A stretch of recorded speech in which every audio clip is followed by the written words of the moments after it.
Yes! Hello, my beautiful friends. What an amazing day it is, and welcome back. I hope that your week has just been absolutely outstanding, and it's going to get even better from here because we've got a new Clinton Foundation timeline that we're going to be getting into today, and it goes all the way back to 2015. And so we're excited to go through this because it's a bombshell, according to Just the News that broke this for us, saying that this is exposing FBI interference into the Clinton corruption probe. And that is another way to say cover up. And of course, we've known this is happening for some time, but now we got this document. It is declassified, a declassified timeline. And we love those declassified documents here. So we'll go through it. We'll see what's going on. Got reaction and some other related stories to it. You can see we also saw the Pentagon is terminating the clearance of a Russian collusion hoaxer, Susan Miller, afuera, out of here. And that's good news. So we'll talk about that, and then got a little reaction from Ron Johnson, who was posting about this today over on the socials. We've also got an appeal that dropped yesterday, which was a big one, out of the Global Health Council. This is out of the D.C. District of Columbia Court of Appeals, the D.C. Circuit. And it's the Global Health Council. And this was the one in front of Judge Amir Ali, who I'm pretty sure was born in Canada and became a judge, an American citizen, like in 2019 or whatever.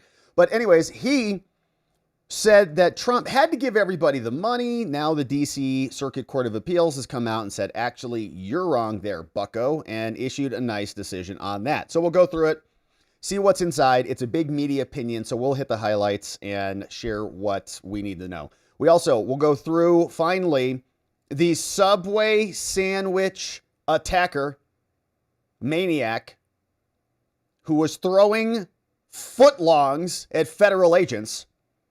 Well, he's been charged with crimes, and we got the documents, baby. We're going to take a look at the court docket, which has been now assigned to Makshila Upadhyay. Yaya, I think, something. So she's going to be the judge on the case. Here's the criminal complaint. 1 count, 18 U.S. Code, Section 111A1 for assault with a subway. So we'll talk about it. We got that. We got some images here in the court documents making their way in. Look at this violent lunatic. Look at that attack sub right there. Woo, busted. So Jeanine Pirro is not happy about it. And he's got a lawyer already, so we'll see what happens. And we also saw, so I was looking this up too, in this case, remember the spittin' lib? That one woman who, like a lunatic, went out there and spit all over, allegedly, all over Ed Martin. I think she's going to take a plea deal. So the parties this week requested a plea hearing, and I thought it was supposed to be for today at 2 p.m. So we're going to refresh this and see if there's anything good at the end of the show, because she may be pleading guilty right now for hawking a loogie on Ed Martin. Completely disgusting and inappropriate. So we'll go through that. Got reaction here from Tom Homan on what's going on in D.C., what they're doing with these subway attackers, and Byron Donald's out as well. And so it's going to be just a beautiful stream. Can't you feel it? Now, before we get into anything, let's talk about the news, because obviously you can kind of get tired of hearing the same news over and over and over again. But ground news is a tool that I recommend if you want to get more variety, get the bigger picture of what's really going on, and follow stories and things that might be applicable to you personally or in your business. Let me show you how it works. This is the website. It's ground.news, and you can sign up using our link in the description below. But when you go over here, lots of details on the news, okay? And you can add different topics. I'm following Trump, economy, politics, and more. Now, you see also, when you go through these, you can see kind of what the blind spots are in the news, which is a really neat feature. So, for example, when we're down here, we can see some sources on the right are covering Intel.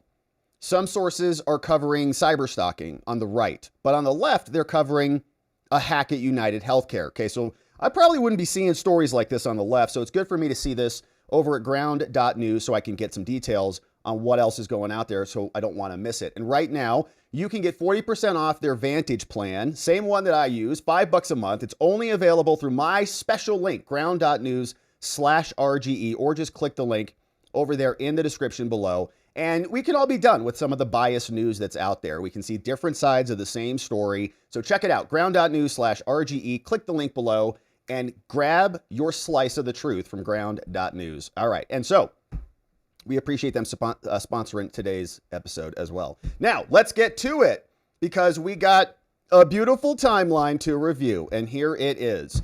The Clintons busted. Their foundation, the subject of a newly declassified document that looks just like this. It's a Clinton Foundation meeting timeline. And it takes us all the way back to 2015, walking us through the details of what went down. Now, a lot of people calling this a bombshell. We'll call it a cover-up. But here's what it says over at Just the News, where John Solomon and Jerry Dunleavy broke the story after they got the document from Kash Patel, the current FBI director. So Kash came out and uncovered and declassified a bombshell memo that was written back in 2017.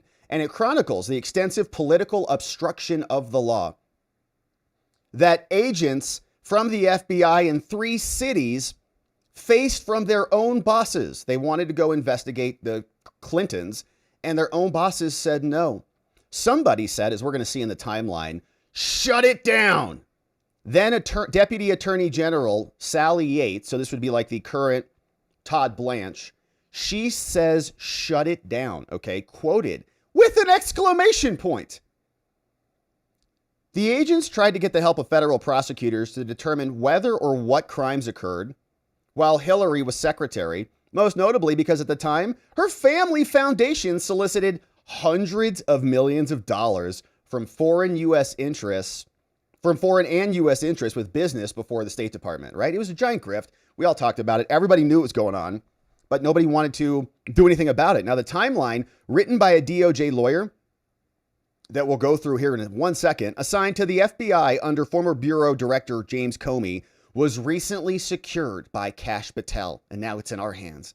Says together they make clear both the DOJ and Andy McCabe, you know who he is, placed significant impediments in front of agents that they believed had the evidence to justify the case. And so shout out to John Solomon. We appreciate him publishing it and sharing the original documents with us. Here's what it looks like. You can see. Unclassified internal work document, internal FBI use only, now publicized thanks to Kash and the Trump administration. Now, October 17th, 2017, this timeline is now being assembled. As we read, Comey was the one who was approving it and going to be apparently reading it. In July or August of 2015, when this all started, Washington Field Office Special Agent had a brief discussion with somebody redacted. Sounds like they're from the U.S. Attorney's Office from the District of Columbia about the Clinton Foundation allegations that were the focus of the book called Clinton Cash. And Clinton Cash was this book, HarperCollins, by Peter Schweizer. Awesome cover. Says here, Clinton Cash with the new introduction. The untold story of how and why foreign governments and business helped make Bill and Hillary rich. And remember what they did to those Haitians, man, sick. So here we got a special agent from Washington now meeting with a prosecutor talking about this case. Someone was advised that this person was in the process of attempting to predicate an investigation based on the allegations. Okay, someone read that book. They're like, dang, that's, yeah, bad. So they start, just as we saw yesterday, writing the forms out. Here's what I'm doing. Here's my investigation. Here's the category it's in, all the things. And this person, in turn, expressed interest in the matter and requested they meet to review supporting information sometime in the future. Okay, so we got a couple of bros or dudes over there who are, man, yeah, that's bad. This person, though, never met with this person, though, to discuss anything further. That all stopped. Now, during fall 2015, this person may have had 1 or 2 brief discussions with the other person from this assistant U.S. Attorney's office. The U.S. D.C. office and the public integrity section at the DOJ were probably there too. Now, these discussions did not focus significantly on the Clinton Foundation matter, and any mention was likely ancillary to other discussions with the intention of informing them so-and-so was continuing to study the matter to possibly predicate an investigation. Okay, so we're just seeing some smoldering here, right? We got just a little bit of kindling, little sparks going. Well, maybe there's something. Shout out to Peter Schweizer, by the way, for writing that book and launching an investigation with his research and publication. And so they're talking about it, but not a lot going on in the fall. Okay, so August, fall kind of piddles out, whatever. So then we get to January and of 2016. This looks like we've got a bunch of activities here on various dates. So on the 21st, 22nd, 27th, 29th, and then we get into February. So here's what we got.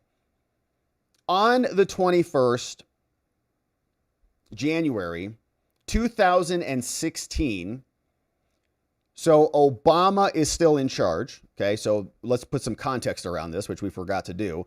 And so this is published on October 17, 2017, but we're going back to 2015. And so Obama's in charge. Trump's going to win in 2016, take office 2017. So this is all still Obama time. Now, a meeting was hosted by then so-and-so, probably somebody pretty high up. The following personnel participated in the meeting: this guy, former this guy, and former this guy, and this person, and here, and Maffa, and this attorney, and the Washington field office, and all these people. Man, it's a lot of people, okay? Big meeting. Now, the meeting was held to discuss the opening of the Clinton Foundation investigation, which never went anywhere. And so-and-so authorized all three field offices to open investigations, but to not take any investigative steps until the matter was discussed with the DOJ. So lots of people now roped into this. So something happened between, obviously, August and the fall. We got a whole group of people like, yep, there's something here. So the Clinton Foundation investigative team access to emails, something, was discussed and requested. Emails in her server or something. CD advised that the search and access parameters for their investigation were limited in scope and specific to so-and-so. And therefore, CD advised they would not be able to share the documents with the investigative team. And we're trying to understand who CD is. CID, CD right here. And perhaps we'll find context. But here, we continue. The next meeting on the 22nd, following day, says NYO initiated a preliminary investigation. Somebody filled out the form, and there you go. Probably New York or something. Then LR, right, another branch, initiated a full field investigation. So they filed their forms. Then Washington field office initiated a preliminary investigation. Now we got all three going on the 29th. So boom, boom, boom. One after another. Then they initiated a preliminary investigation, and prior to opening that, unknown exact date when they opened it, former Washington field office special agent in charge briefed the matter to so-and-so, who is the prosecutor from the U.S. Attorney's Office. So FBI is talking with DOJ, the cops talking with the prosecutors to make a case. Now, this person was aware that the New York office and the LR office were also looking into the matter and provided a non-committal response, implying that he would wait until the FBI had made a decision on which office would be taking the lead on it. Okay, so the DOJ prosecutor's like, whoa. You got three open? Well, I guess there's not, well, all right, let me figure this out. Why'd you do that? Washington field office special agent also contacted another prosecutor at the U.S. Attorney's Office in D.C. and the DOJ's pin person, this person right here. The U.S. Attorney's Office expressed interest in the case, but was not prepared to offer a prosecutorial opinion. They're like, oh, yeah, no, we're definitely, this is Obama's DOJ. Yeah, we're definitely interested. Hillary, yeah, definitely want to tell us about that, but we can't give you a decision on it yet until we review the evidence. Now, the DOJ PIN division would not offer a prosecutorial opinion until the case was presented to DOJ leadership by the FBI headquarters. Okay, so that's going to go up to Obama's deputy AG. Now, EAD and CID personnel, these people all named here, they met with the DOJ criminal division. So the prosecutors, this person, and the PIN person right here regarding the Clinton Foundation investigation. Now we're into February 2016. Hillary's getting, running basically. Obama's got to cover up for her. Explaining the DOJ indicated they would not be supportive of an FBI investigation. Isn't that convenient? No further information was available. Now, shortly after the 2-1 CID meeting with the DOJ, unknown date exactly, Says LR personnel were there, possibly former these people were here, and these people who did not know about the DOJ position mentioned above, briefed these people and these people on the Clinton Foundation matter. Now, this person was told by LR personnel, right? So that's another agency, another office, either by this person or this person, that he may not want to be a party to the briefing because of conflicts of interest. What is that? It's like, well, I'm like volunteering. I'm like phone banking for Hillary. Is that a problem? LR expressed these concerns due to the possibility that blank was believed to be a supporter of the Democratic Party. Oh, and possibly the Clintons. He's like, I just donated max to her. You want me to be on the investigation? Probably not. So someone advised that he was fine and participated in the briefing. Says, well, actually, this guy might be a problem. Like, no. So what? How much did he donate? Oh, the maximum? So, oh, well. Did he do it in the primaries too? Well, okay. He's probably impartial. After the briefing, someone stated he wished he could unhear the briefing, but he agreed to move forward anyways because it was such a scam. We're going to cover up for Hillary? That's the briefing?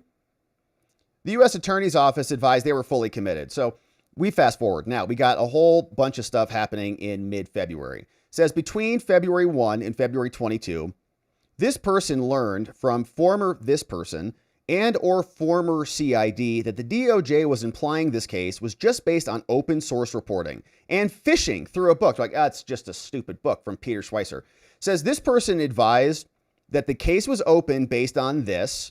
Actually, no, it's not exactly just the book. It's also this source redacted and investigative work in addition to open source reporting. Okay.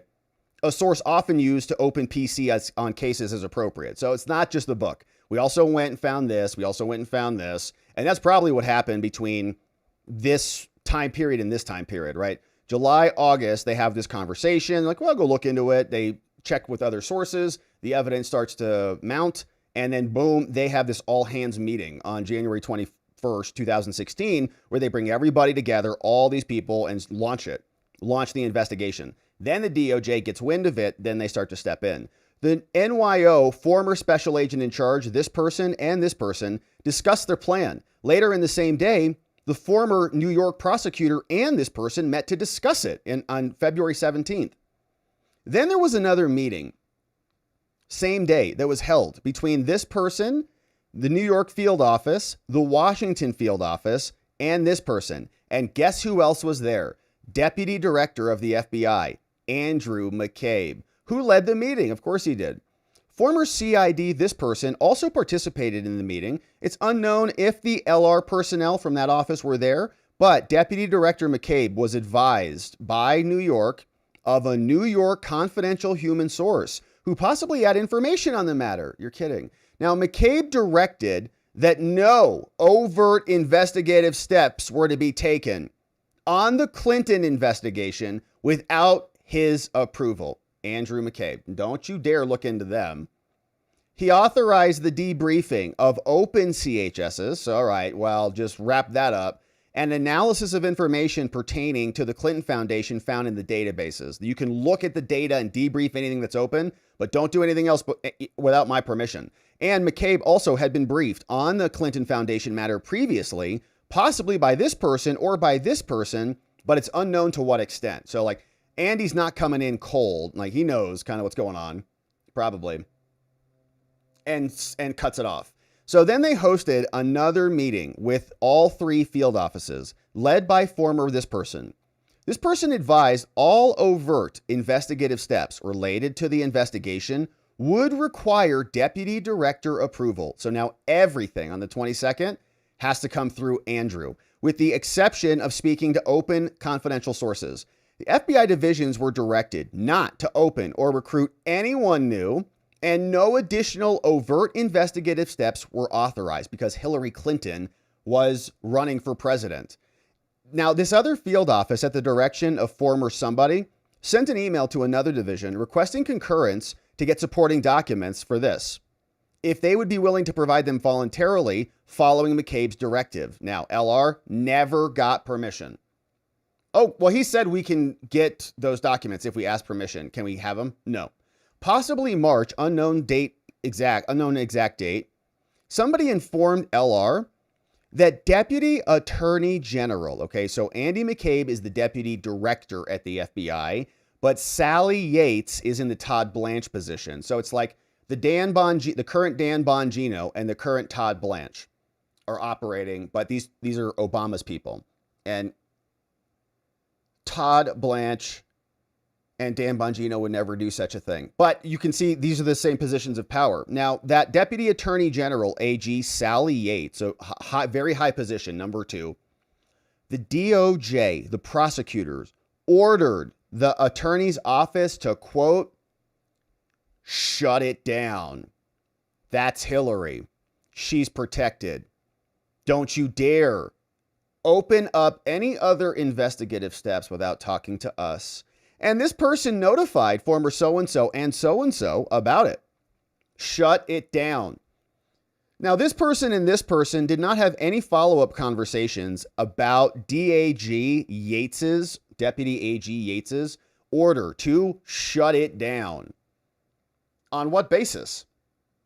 Now, the Eastern District of New York, their public integrity unit, they advised New York, this person, that the Eastern District of New York spoke with the Deputy Attorney General's office. So they went back to Yates.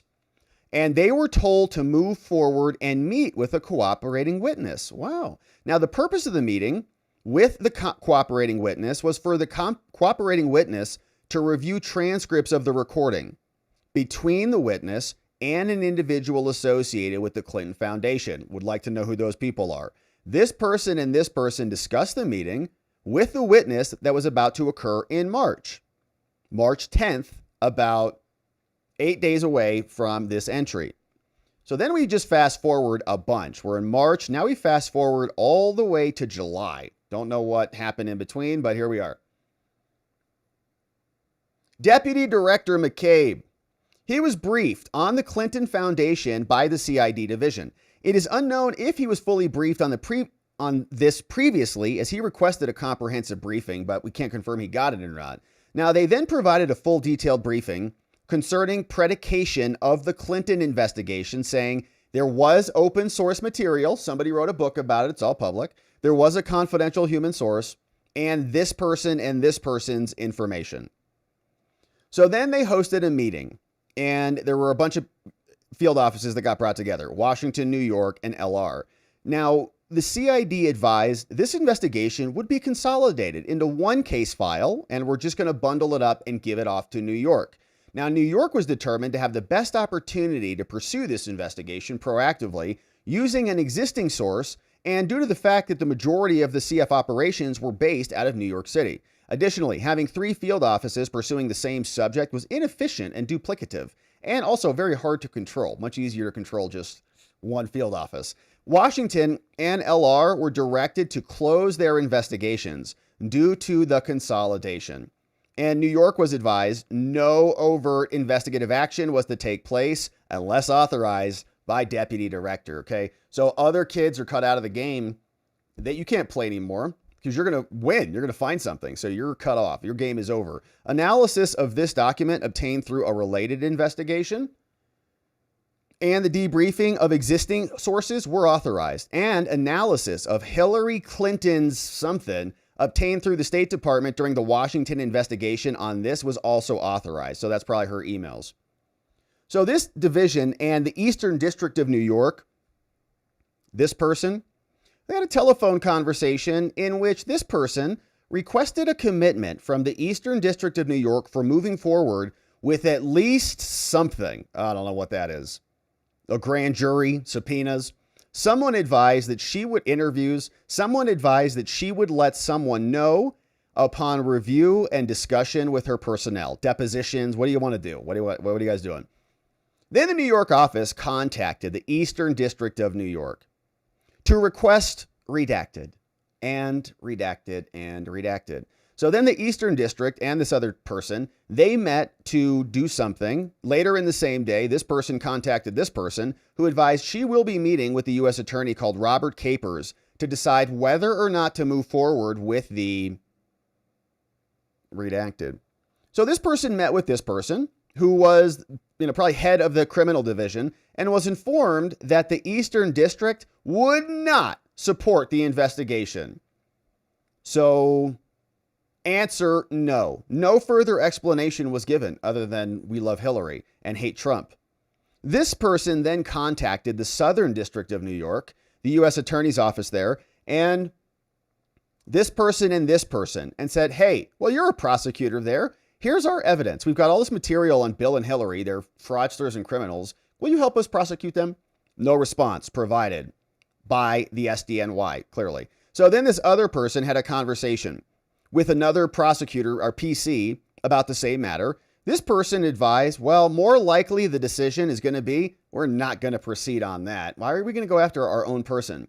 No further explanation was given. So then this person spoke with the Southern District of New York, going around checking with everybody like, hey, will you prosecute? No. Will you prosecute? No. Will you? No. What? He keeps going. This person advised, he spoke with someone. He's like, well, why not? Well, Sally Yates says no. Office of the Deputy Attorney General, he calls their office and advised this person that this principal deputy AG at the DOJ had a conversation with the FBI and was under the impression that the New York office was not looking for any legal process and simply was reviewing documentation. So he calls, he's like, hey, I'm looking at, why can't I prosecute this? We're like, well, why would you prosecute? We already heard from the New York that you're not going to prosecute. You're just like looking at documents or something. So then New York advised, you want to prosecute? New York says, no, we're not going to support that. That's crazy. All we want to do is just read her documents. I mean, what do you think we are, like a law enforcement agency? No, we're the FBI. This person requested a declination letter from the Eastern District of New York about the decision. Said, oh, if you're not going to prosecute her for this, like there's a lot of evidence here, I'd like a declination letter just to say, hey, we presented this evidence to you. We're the FBI. We've got a whole bunch of materials here that are going to be useful, and you're not going to prosecute. Can you decline that for us for our files? We'll close it out. This person advised it is generally not done. Well, we're not going to do that here, but let me see if we can paper the file for you, which they're not going to do. Tell Cal between incoming this person from Deputy Director regarding the Clinton Foundation and the Eastern District of New York. So there's a meeting with Deputy Director directing no overt action, review only, requesting this person relay the same to the New York special agent in charge. The Deputy Director received a call from the Office of the Deputy of the Attorney General asking why NYO was shopping the case around. Whoa. Okay, so this dude, as we just described, was going around saying, will you prosecute? Are you kidding? How about you? Will you come over here and prosecute? No. Why not? Well, how about you over here? Now they get wind of this. This dude is shopping the case around. We already told you no. This person placed a phone call to the New York office relaying the deputy director's direction. There will be no overt action at all. Okay, so they were talking about doing something. We don't know exactly what it was. Will you at least proceed with moving forward on depositions, grand jury, indictments, subpoenas, something? They catch wind, eliminate it. Then there's another telephonic conference between this person and this person on several different matters, is also talking about a brief Wall Street Journal article which was published about this, probably for some leaked documents. So now look at the dates. We're in October. October 25th, we're just days away from the 2016 election. And here's what we've got. A meeting which included a brief update on the Weiner investigation, which was Hillary Clinton's aide's Uma's husband, who's apparently got a photo problem, overt legal process and ability to get this person for Weiner. And note, this small group discussion occurred after two larger discussions. And the deputy director advised that he needed to move forward and request action consistent with the DOJ guidelines relative to the election. Election's coming up. Now the deputy director is reminded that the Eastern District of New York had previously stated that they're not going to pursue the Clinton Foundation. Okay, we're like 2 weeks away. But then changed to no legal process until after the election. Okay, so we'll just wait. So then there were other telephonic meetings between this person, and separately this person. And both advised of another meeting with this person and advised that guidance was given during the SVTC from the DD was to seek legal process if that was deemed needed in accordance with the DOJ guidelines. So this person advised that was contrary to the previous guidance, which was no overt legal process to be sought. So we've got more meetings happening, and they're getting very squirrely now because the election is right around the corner, and they definitely don't want any type of October surprise to pop off. Now, the telephonic conference between these people also happened, and there were leaks at this agency's displeasure. Now, this agency gives specific guidance on warning personnel about leaks. And we know the leaks were happening. We covered a lot of that yesterday when the FBI opened 7 investigations to go find leaks and couldn't find anything. In a follow-up call to the one above, the deputy director advises on 10/26 that the New York office, that he wanted to be on the record recusing himself from the Clinton Foundation case. What? He's like, oh man, I'm way too close to this.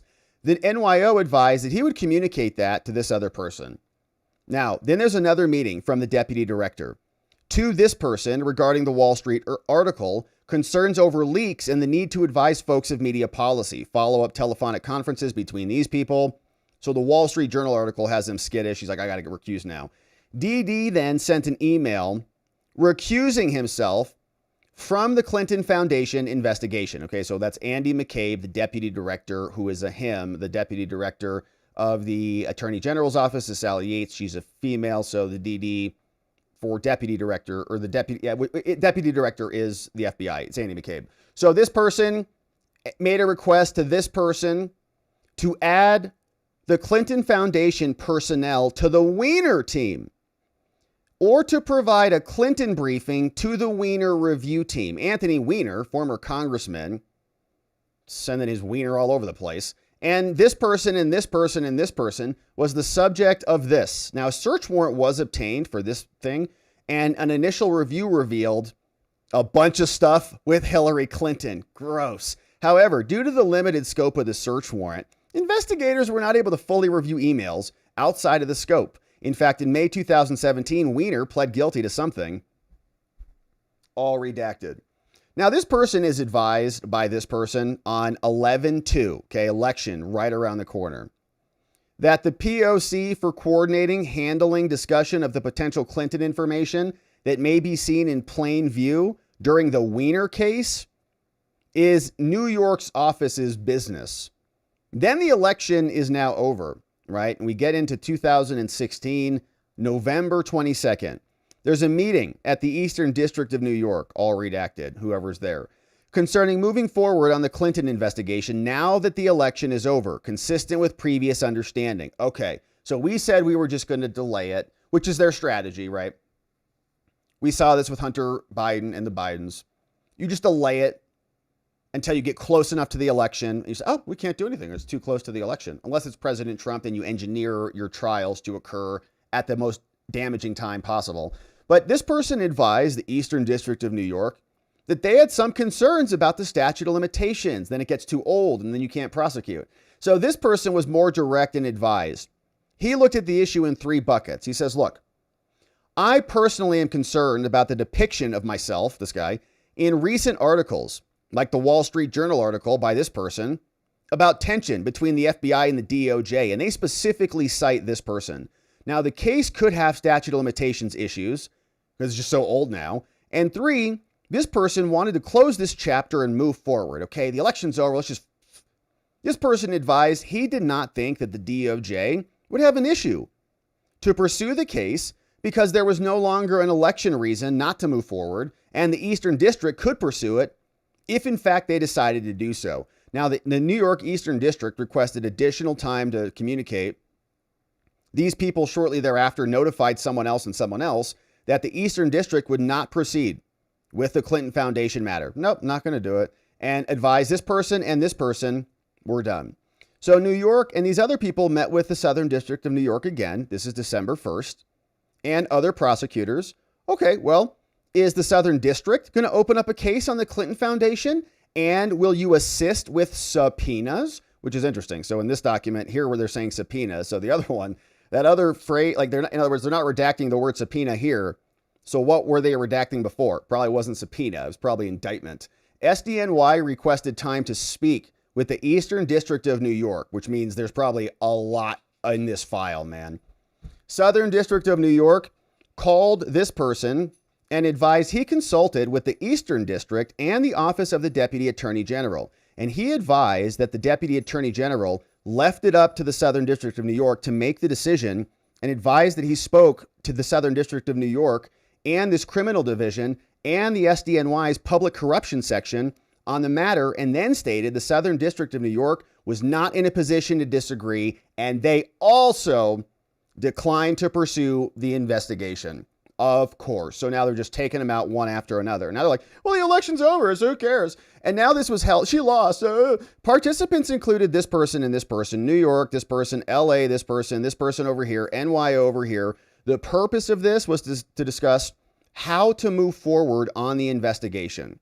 FBI advised there would be guidance from the director's office soon after the new year. Okay, so now a bunch of people still smoldering around this thing saying, all right, well, like, are we going to, getting antsy, are we going to prosecute or what, man? We got all this evidence and we'd like to be able to do something with it. So then the Eastern District of New York advises this person that he is not likely to authorize a declination letter because he was burned before on a different case, right? Nobody wants to put it in writing because they know there's a crime happening here, and a declination letter would just say, oh, we've reviewed this case and we're not going to prosecute.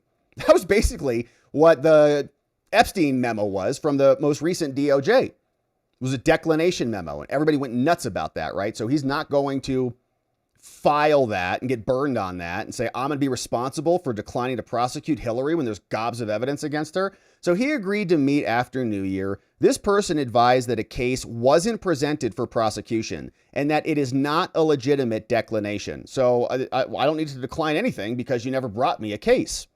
Separately, this person advised this person of leaks admitted to by supervisory special agent who provided the journal on this investigation being conducted by this other person, but stating he was not the source of the leaks on this other material. So then we get past the new year. They said, hey, we'll just wait till past the new year, come back on it. Then we're back, January 11th. Trump's about to get sworn in. This person hosted another meeting with this team, this person, and this person. Lots of people. Each of them briefed their respective holdings on the case. Okay, what do you think? Yep, prosecute, indict. Here's my evidence. How about you? How about you? How about you? New York office advised the FBO that they still did not have a U.S. attorney who was willing to work the case and provide subpoenas, right? This is how corrupt the DOJ is. Like these prosecutors, like, man, they'll subpoena you if you're a MAGA person. You know, they subpoenaed everything and constantly do. But if it's a Clinton Foundation witness, no subpoenas, no U.S. attorneys, the same people who will preach and lecture us about how incredible and just they are. This office briefed that their USA was willing to work the case. Wow, we got one. So out in LR, we got one. Shout out to the one dude. So then they sent an email advising that following a meeting with this, a decision had been made back on January 17th to assign FBI person here to conduct a 30-day in-depth review of the investigation. Okay, so they're getting ready now to like prosecute. They were ready to prosecute way before. They got stalled. Then they just say, just give us 30 more days. Okay, Trump's going to come in and everything. And then Trump's going to come in and change a bunch of stuff. And then something's going to get lost in the madness, right? You make your grift in the gray area. Now here on April, so then months go by, this person was briefed on the Clinton Foundation investigation. And a bunch of these people participated. A meeting was hosted by this person to discuss a way forward. This is now in July. Trump's well in charge. This person, CID, Washington field office, all of the rest of them participated in the briefing. This person spoke with the Eastern District of Arkansas, and another special agent separately spoke, and they were supportive and they agreed something, but it would require DOJ concurrence before moving forward. So then these other people met with the DOJ's criminal division, these people and these people, no names.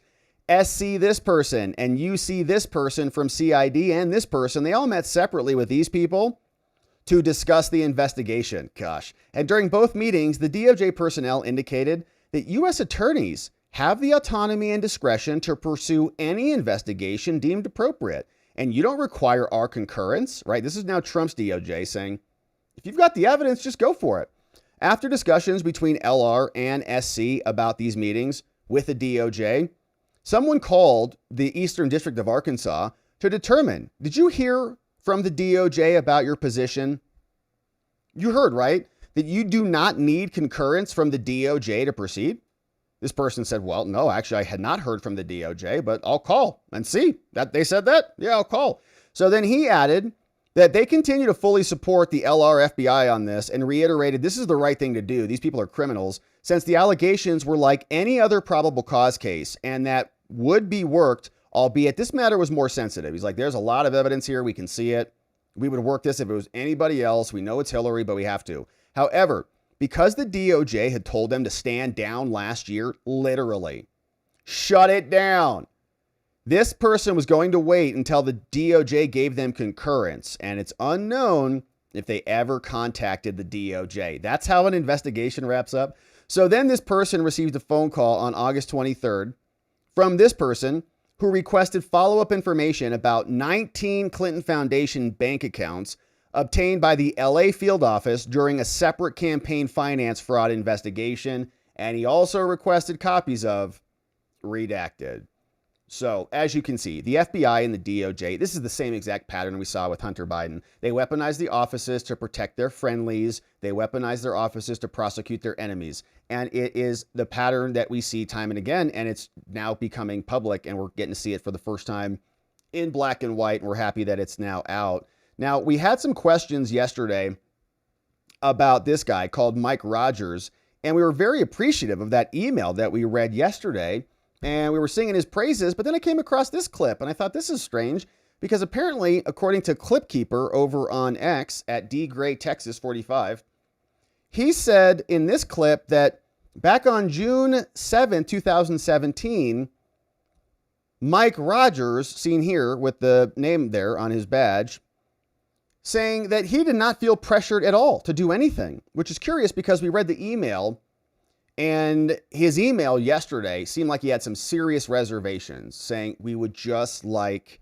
some more time before James Clapper responded and said, this is a team sport. You have to play on this game. Get your ducks in a row. This is our story and we're sticking to it. Remember that? That's what these law enforcement maniacs were saying. So here is this clip, which I thought was very interesting and I thought important to share. In the 3+ years that I have been the director of the National Security Agency, to the best of my recollection, I have never been directed to do anything I believe to be illegal, immoral, unethical, or inappropriate. And to the best of my recollection, during that same period of service, I do not recall ever feeling pressured to do so. Okay, so the first part of that statement I think is appropriate. You know, he's never going to admit that he did anything wrong or lacking in integrity, and don't know that there's evidence of that, but he got some pressure, and I guess he didn't feel the pressure, but he definitely got pressure. Clapper responded to him, said, this is a team sport. Stop it. I know you've got concerns, but I don't want to hear your objections about our fake reports that we're creating to execute a coup on America. Now, meanwhile, we also saw that the Pentagon, while the Clinton Foundation is getting a lot more scrutiny, we also are cleaning up some other loose ends with some bad security clearances that should have been revoked a long time ago, now being terminated, including this woman's. Susan Miller, MD Kittle, over on The Federalist, posted about this, saying that Susan Miller, who is a cheerleader for the Russian collusion hoax, can no longer be trusted. She's a retired CIA spook who lied about her leadership role in the intelligence report that lit the fuse on the Russia collusion hoax. She was a senior CIA officer who long boasted about her full clearance while she was attacking Trump. Now, apparently, that clearance has been terminated, thanks to administration officials. Someone told The Federalist, this woman totally shouldn't hold a high-level security clearance after pushing the Russia hoax. All she did was lie to the American people to hurt Trump, said a senior defense official. And so now she can enjoy not having one. Now, Ron Johnson, senator, also was explaining his take on this, saying the FBI and the DOJ peddled a false Russian collusion narrative against Trump while burying legitimate Clinton corruption probes in a weaponized system. This is blatant political weaponization, protecting Democrats and sabotaging President Trump. We must defund the deep state, root out partisan actors, and hold them accountable in court. And you know one way to hold people accountable in court? Indictments. The FBI is ramping up an investigation on false, trumped-up allegations of Russia collusion against Donald Trump, the Republican nominee, while the same Justice Department is ramping down, pressuring its agents not to look at the possibility that the former Secretary of State and Democratic nominee was engaged in pay-to-play. The contrast couldn't be more stunning, but that's what's going on. Your thoughts on how we go about fixing that dynamic, that two people get treated entirely different in the same window? Well, we need to stop funding the deep state. We need to root out the partisan actors. But exactly right. So the FBI, Department of Justice, they're shutting down 2 Clinton scandals. Now, I'm quite sure these investigations were predicated on Peter Schweizer's book, Clinton Cash. They were. I mean, it was out there. I mean, you could see the corruption.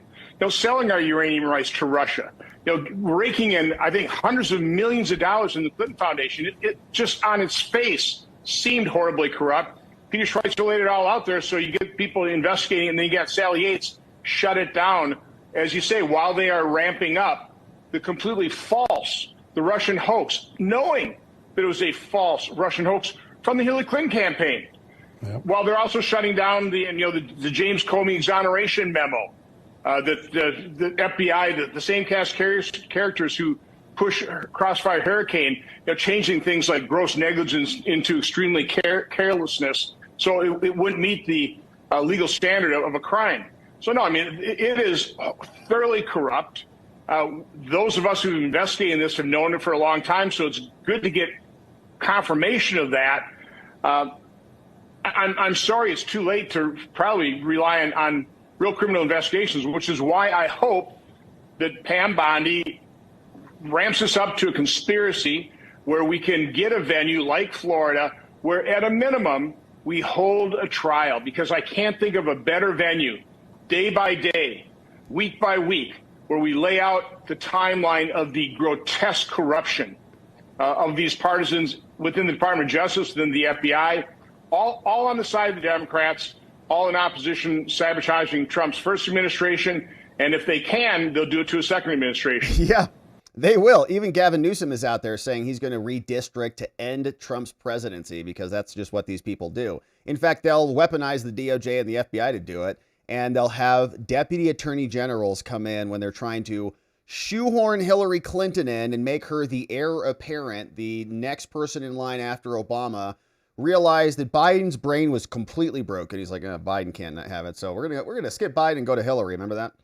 And they needed her to win. And so they pulled out all the stops to get that done. But now the documents are out and the timeline reveals the truth. There's a bunch of names in here. Okay. All these redactions, names out the wazoo. We got 3 field offices that were all chomping at the bit to prosecute Hillary. Where are those agents? Where are they? Hopefully we hear from them soon in the form of witness statements in an indictment. All right, so we got that. Now, let's turn our attention to this appeal, baby. This is another good one. Celebration from the Office of Management and Budget. The Trump administration saying, big win today, baby. Says radical left-wing groups have been abusing the court system in an attempt to seize control of U.S. foreign policy from President Trump.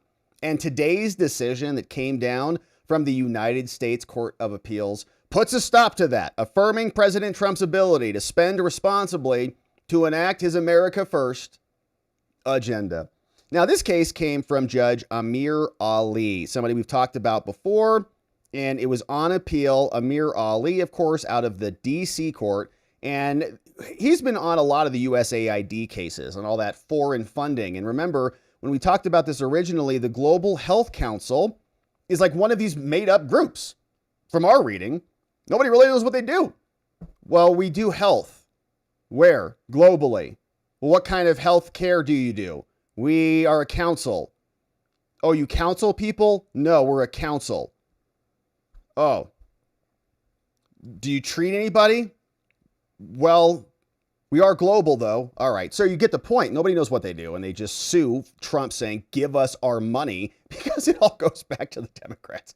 But they lose. The United States Courts of Appeal from the District of Columbia now ruling in favor of President Trump in the case Global Health Council versus Trump that has now been decided in Washington, D.C. So a bunch of states were in on this one. So you see, look at all the names here. Ohio, everywhere. Ohio Solicitor General, Alaska, some other names, Florida, Indiana, Kansas, and a bunch of people on this. Utah, South Carolina, Ohio, 18 other states submitted amicus briefs. Lots of stuff coming in here.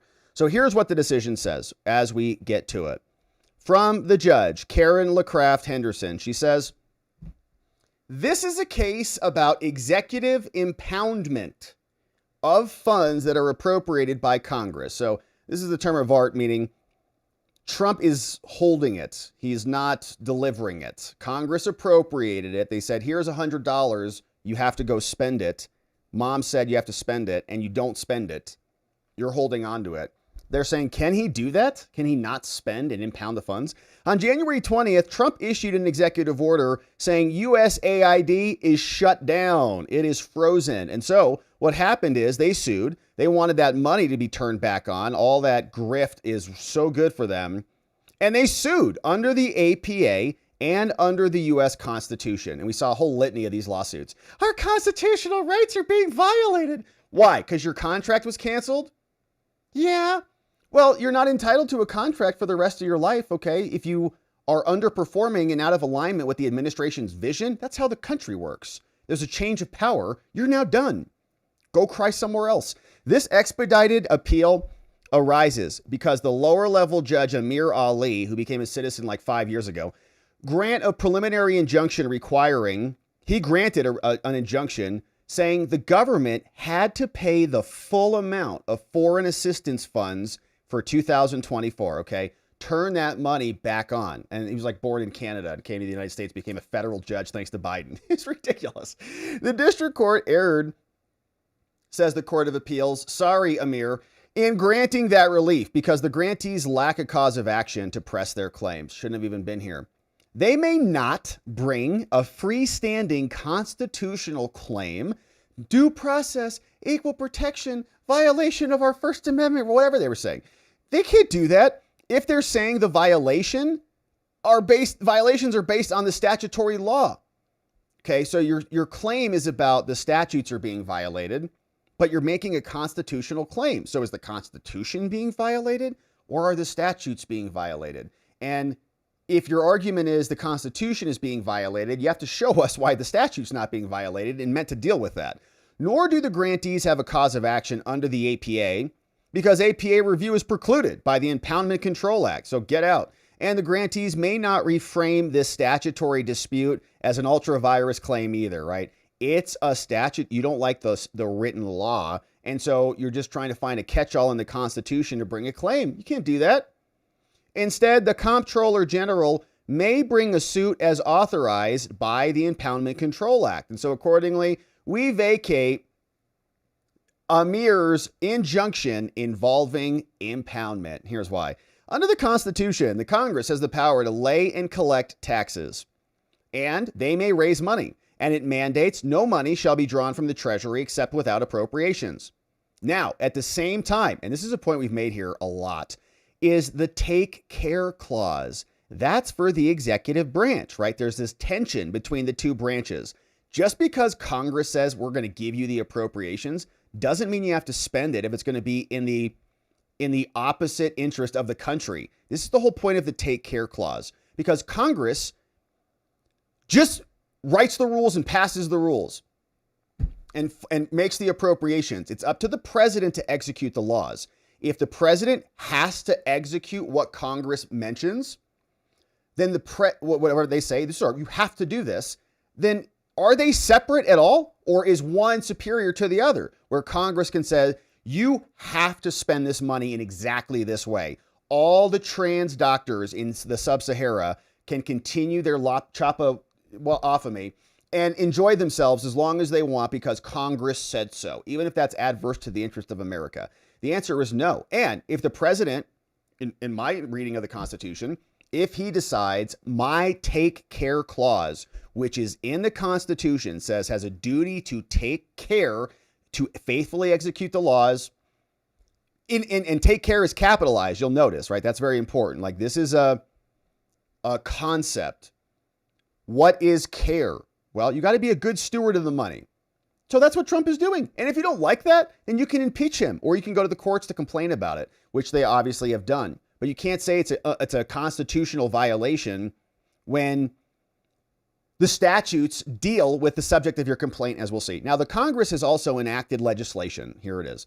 Providing a framework for foreign assistance in support of international development goals. And to further fund these goals, Congress appropriates those funds, and a lot of that went to USAID and the State Department. Now here, the recipients of that grift said the executive is unlawfully impounding or improperly delaying or hurting us certain sums that are ours. We're entitled to this.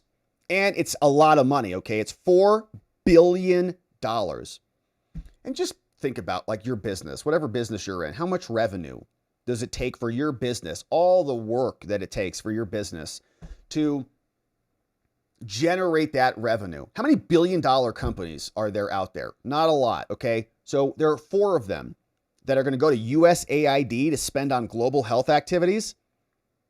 Over $6 billion for AIDS programs to be spent in September 2028, which we know they're going to these like AIDS doctor coalitions that we looked them up. We went on their websites and I tried to find, what do they do? No one knows. In 1974, Congress imposed requirements on the executive. It's called the Impoundment Control Act, right? Congress was saying, you can't do this. This was in response to Nixon. Nixon was really impounding a bunch of things and they were unhappy about that. So they responded to this. There's good argument that this is unconstitutional. They can't force the president to do anything. If they want to pass that, they can pass a constitutional amendment, but not just some act here. So we might get there. Now, to reserve appropriated funds within the executive until expiration, the president must send a special message, and like, you have to report to us the amount at issue, the department's projects that involved, and all these other requirements. Okay, Congress is now in charge of how you execute the law because they passed a statute. The president must also send a special message containing specific information to Congress when he proposes to defer these things. Now, the president may make trivial or everyday deferrals, and Congress may disapprove of a deferral, but there's all these rules. And the mechanism also sets out a mechanism for reporting and enforcement from the comptroller. So the comptroller, right, this is where the remedy comes in. So they're suing. They're saying it's a constitutional violation. They say actually the law, not the Constitution, prescribes how you file your complaints. There's an Impoundment Control Act. You might think it's unconstitutional. And if the court finds that it's enforceable against the presidency, I would argue that it is. But that's not happening right now because they're saying you haven't even brought your claim through the right mechanism. The president must send a special message. And then if you have a problem with this, you go through the comptroller. The comptroller is the head of the GAO, which is constitutionally part of the legislative branch. If the comptroller finds that the president or another executive official has ordered or permitted or approved the actions, then he must report it to Congress. Okay, so Congress gets notified about it. And then if the comptroller wants to sue, the comptroller can sue, not the AIDS doctors and the Global Health Council. The U.S. District Court for the District of Columbia is expressly empowered to enter any decree or judgment as necessary.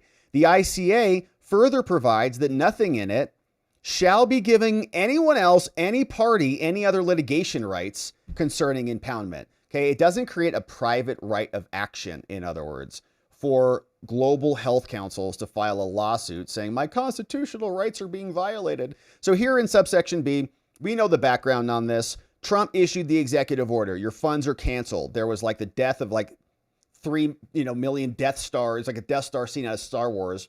Thousands of USAID lives shrieking out into obliteration after their checks stopped clearing. On January 24th, Secretary of State issued a memo. Recipients of the funds sued. They said, you can't do this. It's a violation of our constitutional rights. Lower level judge granted their demand, and then we appealed it. Now, the court found a bunch of things at the lower level, and the court enjoined Trump. Now, the government does not dispute Article 3 standing, but we have an independent obligation to say, do you even have a claim here? The Trump initial funding freeze plainly caused their immense harm, they say. And we're asking ourselves, do we have the right to hear the claim? Do they have standing to even bring the claim? And so there's a lot. This is a very long decision. That's only 15 pages. Let me fast forward for us, save you some of the scrolling here, because she does a lot of analysis on a bunch of things until we get to the ICA. Here, the ICA created a complex scheme of notification of the Congress. If there is a problem, you can make your claim to Congress, and then a specified legislative branch official can be the person who sues. Under the ICA, the comptroller may bring suit only 25 days after he's provided Congress, and so there's a bunch of rules you have to follow before you just say, give me my money. The ICA does have a disclaimer saying, nothing in this shall be construed to give any party any claims about impoundment. That's in U.S. code, and these judges just ignored that. The Court of Appeals had to come, what are you doing suing for this? Instead, the language disclaims any effect on the claims or defenses of any party that may bring litigation. Now, the dissent is talking about legislative history, and we don't care what the dissent says yet. As yet another alternative, they say, all right, we want to sue on the APA, and we want to say it's ultra virus, but they don't have a cause of action. And it doesn't exist. So therefore, we don't need to address on the merits whether there was any constitutional claim, because they're suing under the Impoundment Act, and they basically can't do that. So nice decision here from the DC Circuit Court of Appeals. Let's fast forward to the final conclusion from this judge, and she writes, the parties dispute the scope of the remedy, but we don't need to resolve it, or whether it is forfeit or not being raised below, because the grantees have failed to satisfy the requirements of an injunction in any event. And so, Judge Amir, we vacate your preliminary injunction and we remand the case for further proceedings consistent with this opinion. Another big victory for Trump. Had to go up to the Court of Appeals. These foreign-born judges who became judges yesterday after Joe Biden appointed them, now losing and getting told. And we'll see what happens. It's still a possibility that this goes to the full panel on the DC Circuit Court of Appeals and maybe gets reversed. But nice holding there from the judge. Trump has the power to do these things, and the presidency and the executive has always had the power to do a lot of these things. The laws are created to give them those powers, but the lower level judges have just been recreating it in their own image to make it a democracy of their choosing, since they think they're the presidents now, but they're not. And the DC Circuit Court of Appeals explained why, and we'll keep our eye on this litigation and more. Thanks for subscribing and joining as we do. All right, my friends, we got one more segment on the day. And this is the big one. The subway attacker now criminally charged. Throwing footlongs at federal agents. You see, here's a photo of the arrest taking place.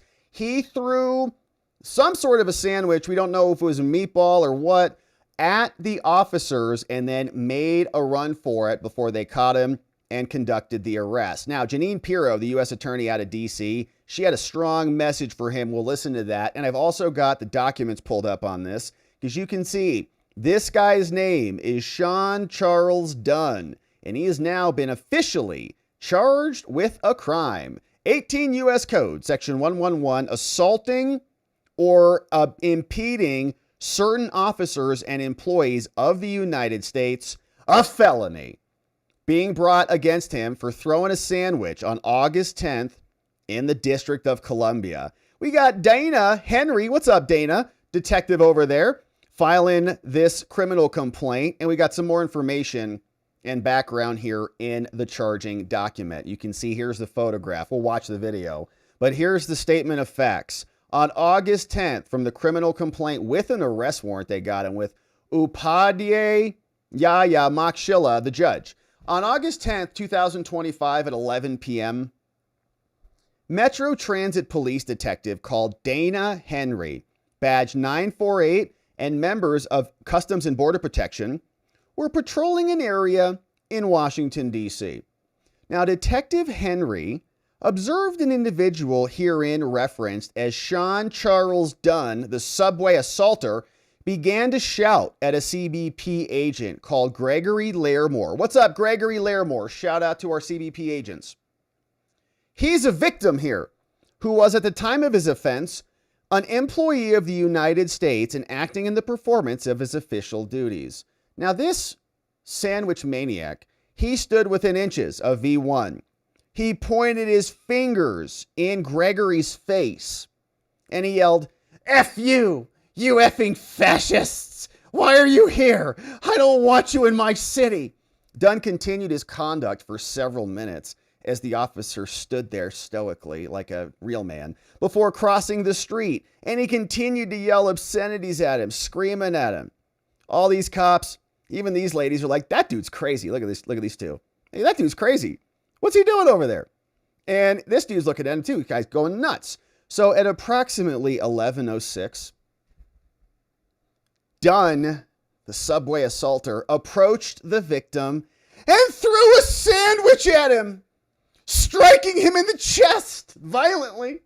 An Instagram video recorded by an officer, observer, captured the incident. The video depicts Dunn screaming at V1 within inches of his face, we'll watch it next, of his face for several seconds before winding his arm back and forcefully throwing the sub at V1. And it was a sub-style sandwich. And, depending on, sometimes you can get a good Subway bro who really make you a nice, thick one. But sometimes not. Sometimes there's, here, have a little slice of... So sometimes they can be meaty. I don't know if it's a meatball sub, if you got double meat, who knows what's in there. But those can have some serious damage. You can't throw stuff at cops. So let's take a look at the video before we continue down this journey, because here is what it looks like. And this dude threw this and made a run for it. Oh, gosh. All right, here. Let's see if we can get this to play over here. Okay, hold on a second. And here we are.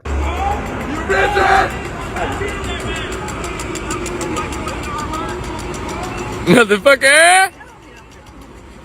Oh!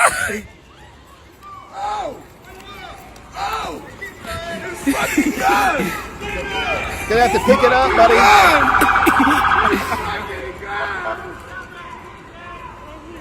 Gonna have to pick it up. He cooked him! Not fast enough. Here it is one more time. Look at him.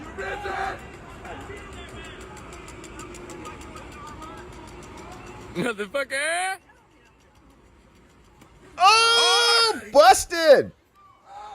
Yeah, you gotta run much faster than that. He looks like a slow gallop. Look at that. That's it. Have you ever sprinted in your life? All right, so they caught him, and now he has been arrested. And so we read through the complaint. You see here, Dunn attempted to flee on foot, but was apprehended. And while being processed at the Metro Police Department, Dunn told an officer, this officer called Gur Karanjot Thandi. Gur Karanjot Thandi. What's up, Gur Karanjot? Shout out. He told Gur Karanjot, "I did it.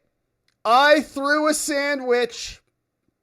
That's called an admission, and it will be used against him. As such, Euroffiant submits that probable cause exists to charge Sean Charles Dunn with a felony for assaulting an officer with a sandwich. And Jeanine Pirro, not happy about this. She said, "Guess what? You're in big trouble there, buddy." And here is what she had to say about it. President Trump has vowed to make D.C. safe and beautiful again. And as part of his effort to fight crime, he's bringing in our federal law enforcement partners like FBI, ATF, DEA, or Park Police, everybody to help the Metropolitan PD fight crime.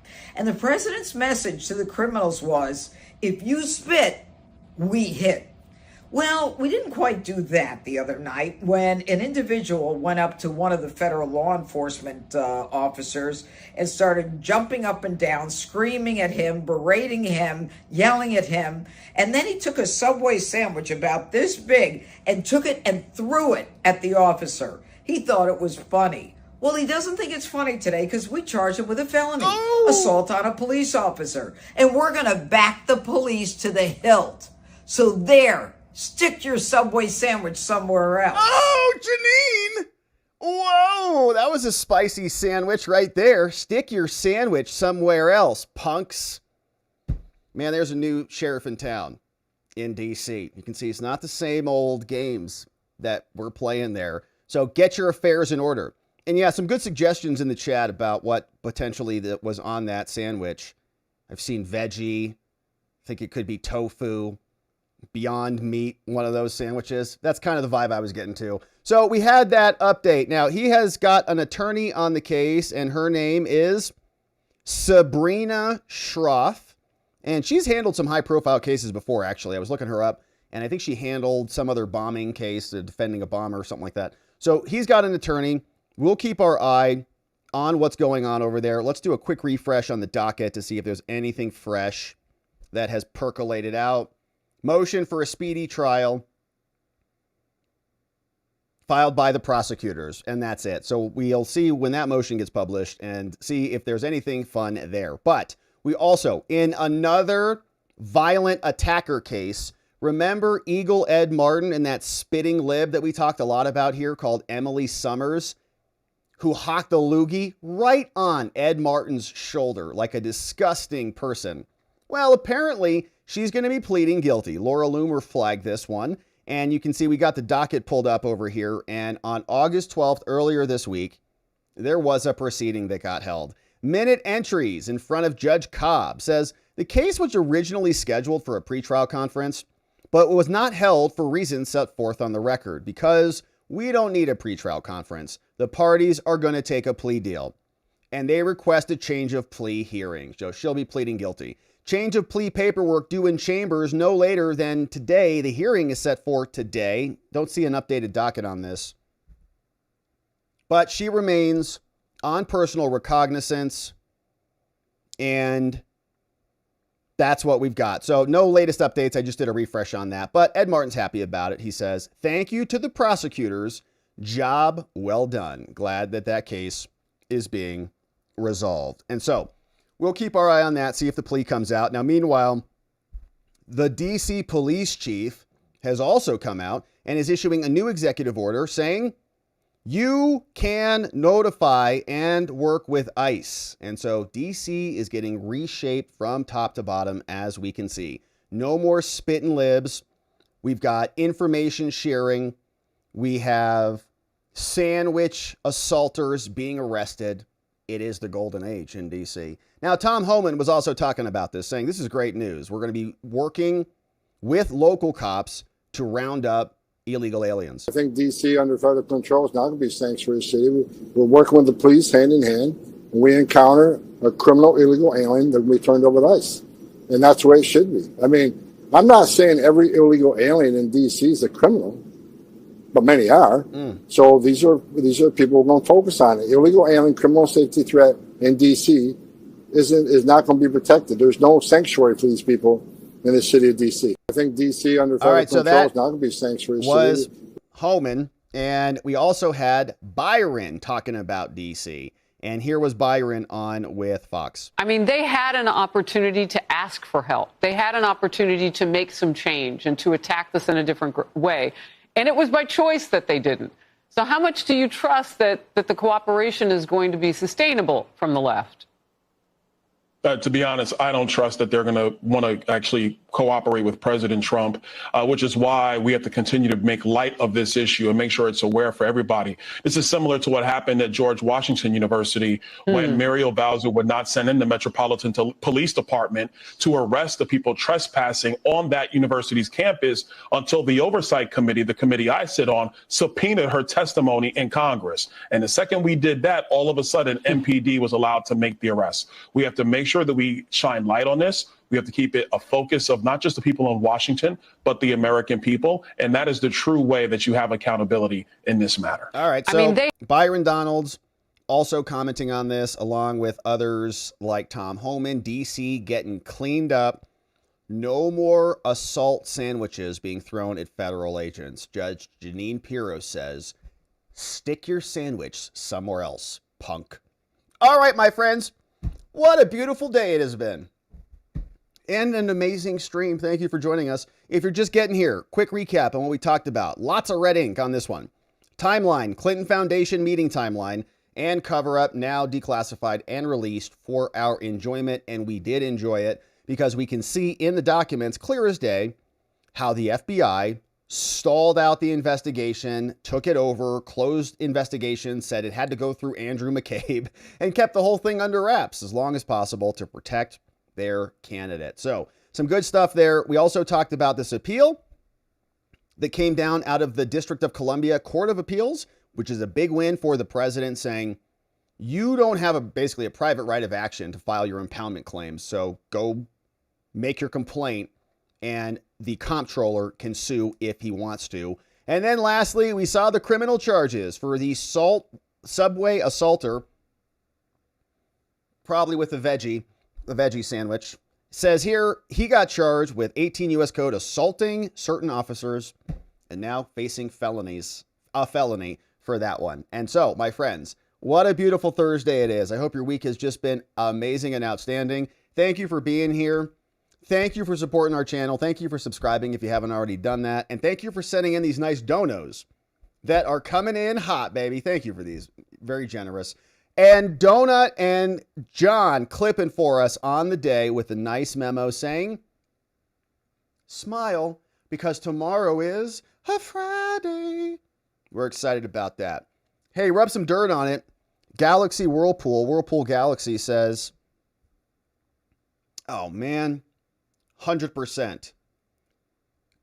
You guys are just awesome. All right, so, okay, it's serious prayer request time coming up for Chat With Me. Been an amazing member of our community for a long time, and we're sorry to hear about this, but he says, seems we have many prayer warriors here.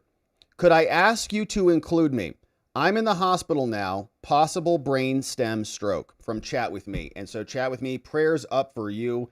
You know, the very next thing that I would suggest is a prayer from the Rubos. And look who is here with a prayer. It's the Rubos. Here is the prayer. They have the best prayers. We cover Chat With Me in the miracle working blood of Jesus. From the crown of the head to the soles of the feet. We pray for divine healing and restoration to every part of the brain, including the brainstem, in the mighty name of Jesus Christ. We pull down the strongholds of stroke erected over you. We bind every spirit that would afflict you with a stroke, and we cast them into the dry and arid places. In Jesus Christ's name, we pray. Amen. You see what I'm saying? All right, Chat With Me. They're up for you, my man. Healing, prayers, and energy your way. And Rubos, thank you for that. Chubby, got to recompose myself. I find myself wondering if someone at SCOTUS somehow sent out the message that they're fed up with. The blatant BS and things better change with all the sudden recent appeals wins. Yeah, there's a little bit of it feels like the kids are no longer in charge. It's like, you know, the parents are back home. It's like all the high school kids were throwing this rager party. Like, parents are home. Hey man, you want some injunctions? I got some injunctions. Where'd you get all those injunctions from? I don't know. I stole them from communists, and they're just like passing out injunctions everywhere. Then the parents come home. They're like, get out of here. Or if you've been to those house parties where the cops show up, right? And everybody scatters, like you're jumping over the walls, like running out, you know? Yep, it feels like that a little bit. The courts of appeals bringing in some calm and some clarity. Dave McCauley, what's up, Dave McCauley? Welcome aboard, Dave. Thanks for becoming a member. We're very grateful to have you here. Dave McCauley in the house. We got MCM. 21M says, you know, Seth Rich was murdered on 7/10/2016. Do you think he may have been the cooperating witness? Oh, dang. Yeah, that's an interesting one. Yeah, maybe. I mean, yeah, maybe. Now that I'm thinking about it. So, because that was early up in this document, right? The cooperating witness. Where did we have that? Unknown date. Because it was about the email scandal, wasn't it? Learn from former somebody, investigative work. And I don't remember where the cooperating witness was, trying to grab it on the fly, but I'm not seeing it. But anyways, that is a great question. Was it Seth Rich? That's why he's now dead. Good question. And the timing, right? You got to, like, the timing, I think.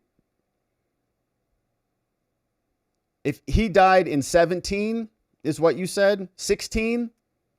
Let's just plot that out on the chart. On the timeline. Yeah. That's pretty early in the timeline. That was recusing himself. I feel like it was pretty early in here. Anyways, okay, so there it is. Cooperating witness. 3-2. So Eastern District of New York was told to move forward and meet with a cooperating witness. The purpose of the meeting was to review transcripts. He knows about Clinton Foundation. And so that's on 3-2. And he dies on 7-10. So maybe. Yeah, maybe. I don't know. That's a very curious one. Great comment. MCM21M. Good connection on that one. Maybe it was. I don't know. Secret Agent Man is here. What's up? 1 month as a membo. It's the hardest month. First month's the hardest. It gets less weird from there. Obama okayed Patrick Byrne to bribe Hillary. Is that true? Well, that's interesting. Patrick Byrne. You have to double check on that one. But thank you, Secret Agent Man, for that one. Hey, Smooth Brain Crypto. Hope this gets renewed coverage, but there's a hearing on oversight of nonprofit organizations, which is a case study on the Clinton Foundation, House of Representatives Committee on Oversight, December 13, 2018. That's interesting. So there was a full committee hearing on that, huh? 2018? And that's way after this timeline was even published. So this was published back in 2017, and they had the hearing in 18. That's curious. It'd be interesting to revisit that. Thank you, Smooth Brain Crypto, for that. King of Biltong, man, you know where to go. It's biltongusa.com. There's code Robert over there. You'll save 10% off. You'll get this delicious meat delivered. Don't throw it at anybody.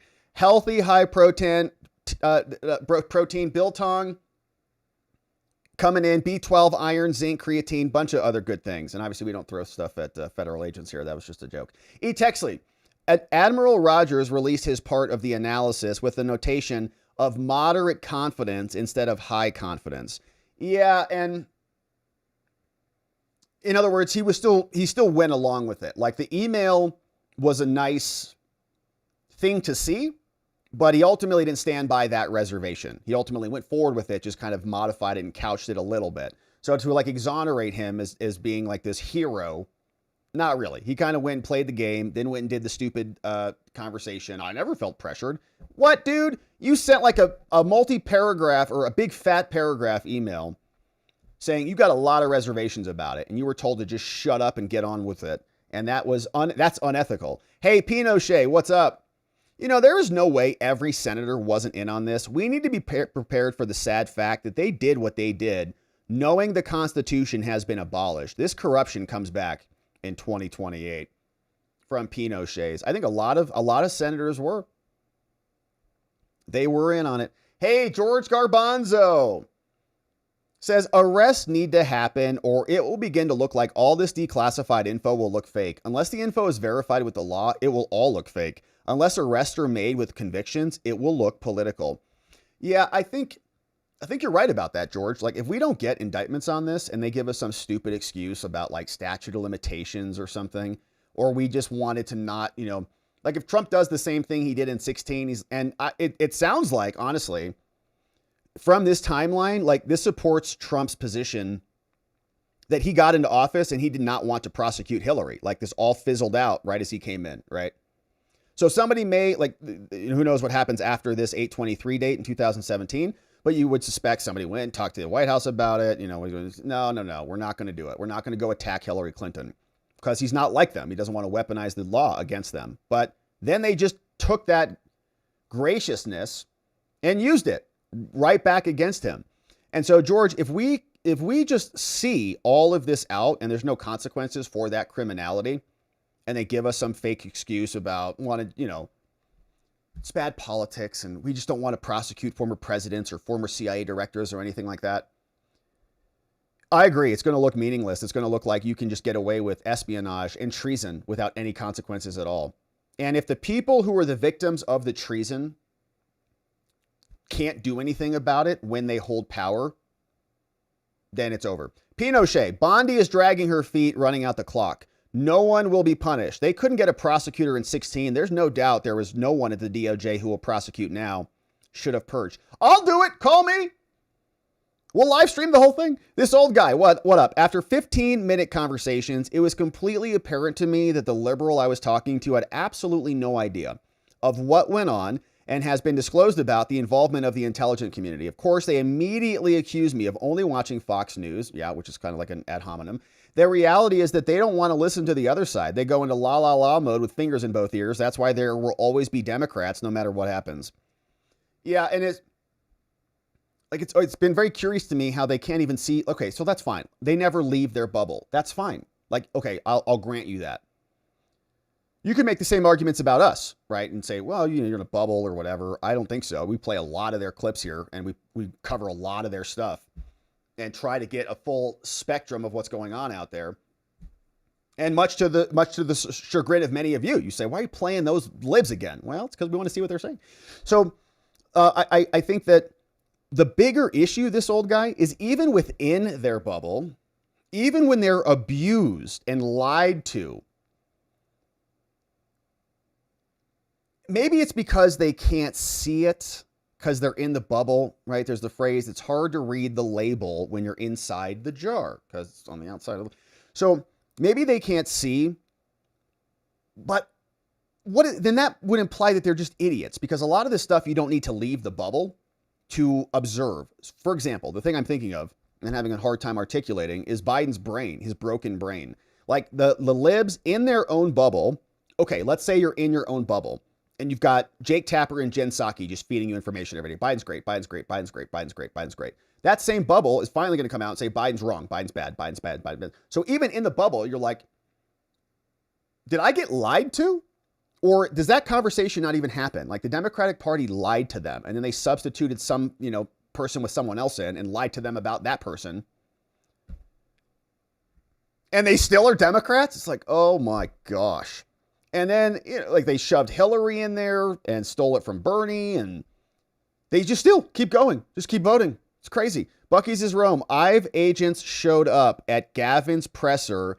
ICE agents showed up at Gavin's presser to conduct an immigration raid. That's just outstanding. All right, so thank you for that. Bucky's is Rome. That's great. Pinochet, what's up? Are we really to believe that we're ever going to see justice when every employee at the DOJ is like this subway tosser? That's a great question too. If they can find a prosecutor, the judges and juries will lionize him. Maybe. I mean, Emily Summers is taking a guilty plea. Like she doesn't want to go to trial. And those cases, like a spit and a subway throw, those are pretty open and shut cases. So he'll probably take a plea deal, and he admitted it. So he'll probably take a plea deal on it. I would guess if I had to bet money, he pleads out. Pinochet, and he probably regrets his actions today. Maybe not. The spitter lady should have rolled the dice with the prosecutors, judges, and juries in the left's pocket. Maybe she could have testified. It was self-defense. It was a self-defense spit. T. Massey, what's up? It was a defense sub.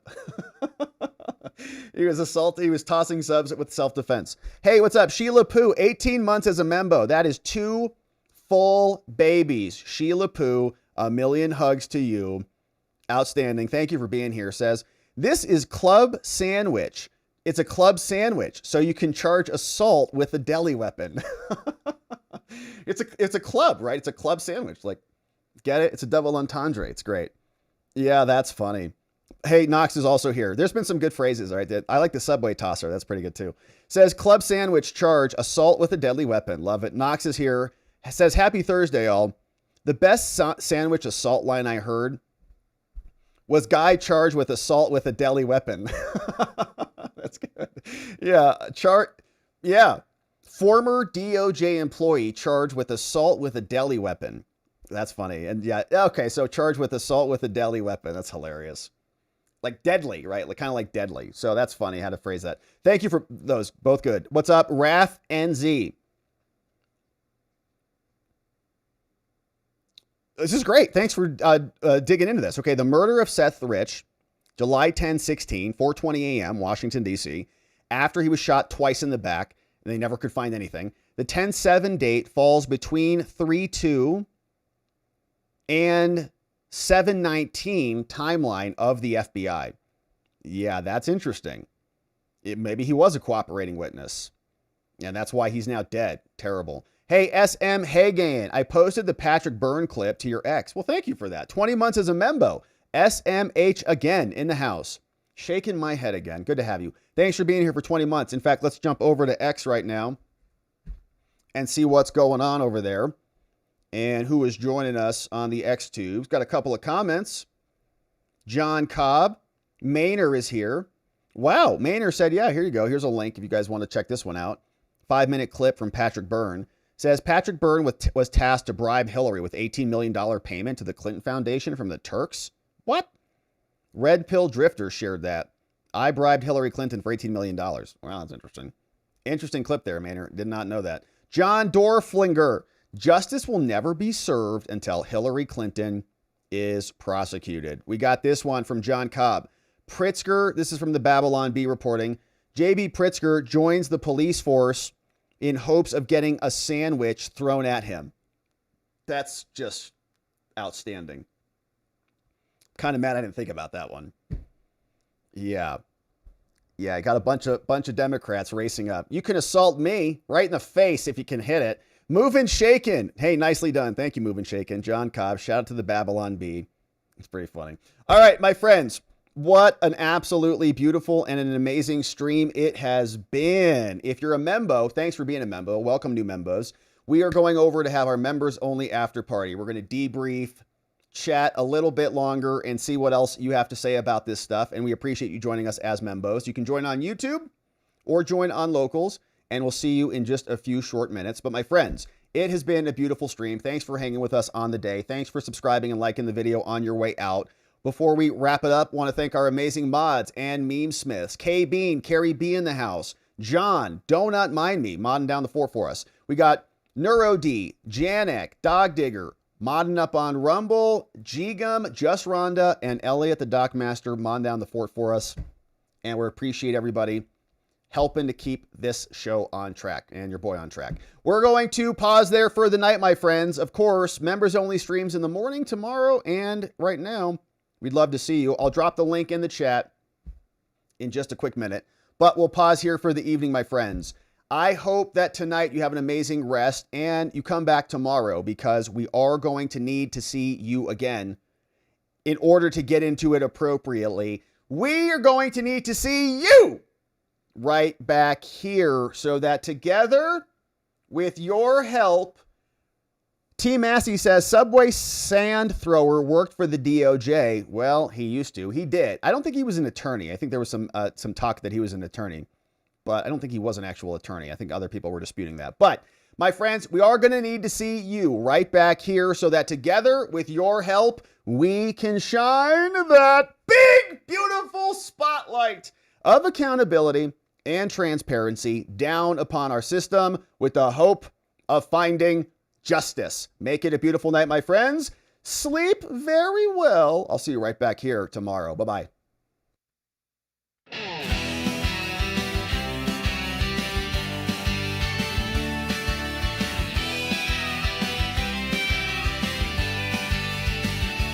Thanks for watching, my beautiful friends. Now it's that time where the stream must end. You brought the heat with every chat and line. Together we expose corruption. One more time we dove in the truth where the media hides. Lit up the lies with receipts on all sides. sides. The fight isn't over, but we made them sweat. We ain't done yet, no, not just yet. Because together we are watching the watchers, truth on our side. Watching the watchers, we won't be denied. Watching the watchers, eyes open wide. Fighting for freedom with nothing to hide.